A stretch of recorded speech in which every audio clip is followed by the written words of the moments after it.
Welcome back, guys. So today I'm going to talk about the working environment in Canada, and this is going to be based on who you are as an individual and what you're able to do and not do. So one of my viewers asked me a question, and she wanted to know what's to do. So I've happened to work into 3 different sectors since I've lived there. I've lived there over nearly 3.5 years. I've done fast food, I've done retail, and now I'm currently in corporate Canada. So as an international student, you're looking for, you're only allowed to legally work 20 hours a week. I find that fast food at the time was one of those things that I could have done that would allow that degree of flexibility. I get to pick my work hours and stuff like that, and that worked out in my favor. And also with fast food, you get tips, and that's a total benefit. As well as if you work in fast food, that means you don't have to buy as much grocery. Yo, don't mind the bicycle. I'm my friend that. But yeah, so that's one of the pointers. I got that job off a website called LinkedIn. It's one of those search engine for job opportunities. You can use LinkedIn, but LinkedIn you won't find it's a more corporate setting on LinkedIn. Indeed is the place to go, and I find that in the warmer season it tends to have a little bit or far more job opportunities on it, which makes sense. In the winter nobody's doing anything, nobody wants to go outside. So about March-ish, the jobs then pop in. But then that again is if you're willing to be, a server, a bartender, a cook, a line cook, whatever the case may be. The opportunity is there, but that is based on you and as an individual. Some people don't want to do that. So within the first 3 months of me living in Canada, I got a job on a food truck. And then somebody could say, girl, they leave from Jamaica as a junior accountant and go to Canada. Go work on a food truck. Yeah, I'm gonna do it again and again and again. Because while I was in Jamaica as a junior accountant, I was still living with my parents. I couldn't afford to move out, And while living in Canada, I had to foot all of my own bills by myself, and the food truck was doing it for me, and it was flexible. And I didn't have to spend as much on grocery, because you eat when you got a food truck. You eat before you leave the food truck, or you just carry home a meal. And if you work 3 or 4 days of the week, that's lunch and that's dinner in the same day, free of cost. For most places, you're not going to work in a one food place and pay for the food, right? No, you make a meal, you can make a meal for yourself and stop in the corner, you mash it. Works. Yeah, you make it work for you. So I did that for the entire duration of my programs, the 2 years that I went to school. And even after I got my corporate job, I still went onto the food truck because I still had time on my hand. So I still went ahead and I did that. Also, I went into retail. Again, another flexible opportunity, and you get clothes and shoes on discount. When I said to you that I have clothes and shoes in abundance, then today, your girl have clothes and shoes in abundance. Woolly pack clothes and shoes. So if something on sale for 30%, 40%, you still get an additional employee discount of 30% on top of the 40% that they already giving you. Yeah. So that is 2 of the industry that you can work on in terms of if you're an international student and you have limited amount of hours and you're looking for that degree of flexibility: food and beverage and retail. But now to the corporate Canada aspect of things. So at my school they had a department, a career development department. Now from a international perspective, and being from Jamaica coming into a first world country, you don't know how people do things, and you don't know how the whole corporate setting is like in Canada. So I found that to be extremely beneficial, because that department help you to structure your resume in a way that is acceptable to Canada. They showed us how to do our LinkedIn page, as well as they taught us how to network. And you know, Canada is a kind of culture that people like to talk. You know, if you're in a coffee shop, you see someone, just stop and talk to them and ask them how their day is going and you know what they do and stuff like that. If you're in that job hunting stage of your life, this is how you network, right?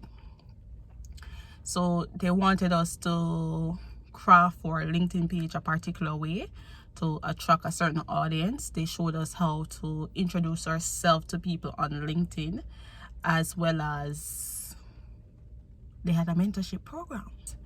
So I signed up for this mentorship program and they had limited slots. And what the mentorship program does is they pair you with someone from the industry that you want to work in. For me, I did supply chain and logistics and I did international business management. So they said to me, you know, you did 2 programs. What are you really interested in? So I was like, I'm in the supply chain. I have a story for telling about manifestation and work and putting the 2 together and how differently your life can be. But, you know, let me keep on the story. So there was this company that I had to pass on a regular basis to the food truck and from the food truck. And when you go to your classes, teachers are telling you what companies are the top tier companies in the city, right? They will say, oh, you want to work at Labatt, you want to work at 3M, you want to work at McCormick. And if you're Jamaican and you're listening to this video, you're gonna be like, yeah, but I don't know none of them companies. You don't know any of these companies, which is fine. You're in a different place, right? So you know about, you know, maybe a Grace Kennedy or a Red Stripe or a Sagicor or something like that. But for me, I am taking notes from what the professors are saying. Them know them thing. Like the professors them know them thing. So they keep saying, you know, this company is a very good company, and almost every professor would say the same thing about the same company. So I'm like, I drive past a company every single day, and I'm keep on tell myself, say, you know, someone I work at a company there. One day your girl I go work at a company there. And every single time I pass it, remember, so I pass it twice a day whenever I have work on the food truck, you know. Pass it go. I tell myself I go work at a company. Pass it come back. I make sure I look on the lights and everything. I go work for the company there. When my school paired me with a mentor, they paired me with a mentor from the company, from the same exact company. We're like, yo. But you know, I'm just trying to take the approach now, saying, you know, so I'm just gonna meet with the man and I'm gonna keep my cool and I'm not gonna ask him for no work. You know, a part of the mentorship, they have rules and regulation and things you're not supposed to do while you're with your mentor. But they also teach you how to ask for what you want without asking for what you want. You know, it's implied based on certain conversation you're having with people. So now, back then when I was looking for my job and I was in that program, I was so prepared and confident in terms of what I wanted to do for a career. I know where I wanted to go.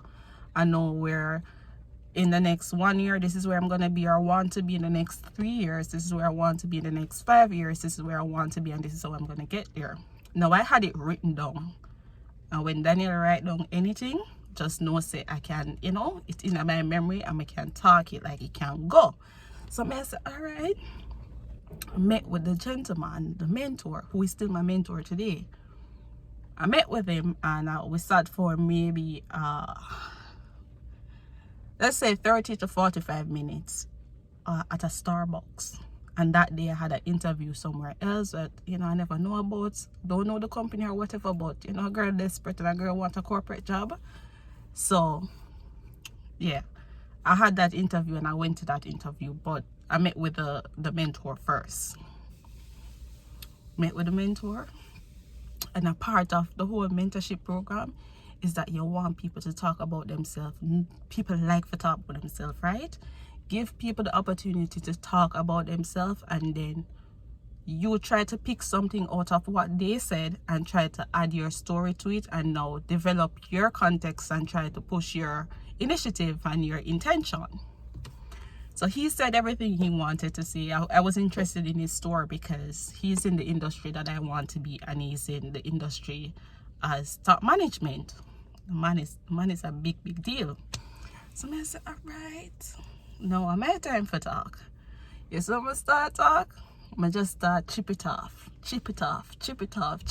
I'ma just, tell him what I want to do and how I intend to do it or whatever. But your girl left that impression on the gentleman, because I go home and I send him an email and say, I thank you for your time and all of these things and blah blah blah. But again, that was part of the coaching from the career development center that we got. This is what you're gonna do after you meet the mentor. This is what you're gonna do. You message them afterwards and whatever. So I messaged him about 4 o'clock, and about 8 o'clock the following morning he sent me an email and yeah, it was nice meeting you, blah blah blah. But he has another co-worker that he wanted me to meet. He's one of his peer, one of his top managers in another department, but within the same company. All right, things are going, things are going. So I met with the lady, and of course I tell her the same story I'm gonna tell him, because if the story work on him, then they can work on somebody else, right? So I went and I met with her, and she tell me what she does, because of course I'm letting her lead the conversation, and then she's like, oh, what are you interested in and stuff, and she's just talking to me like we're cool, we're friends now. At the end of the conversation, homegirl asked me for my resume.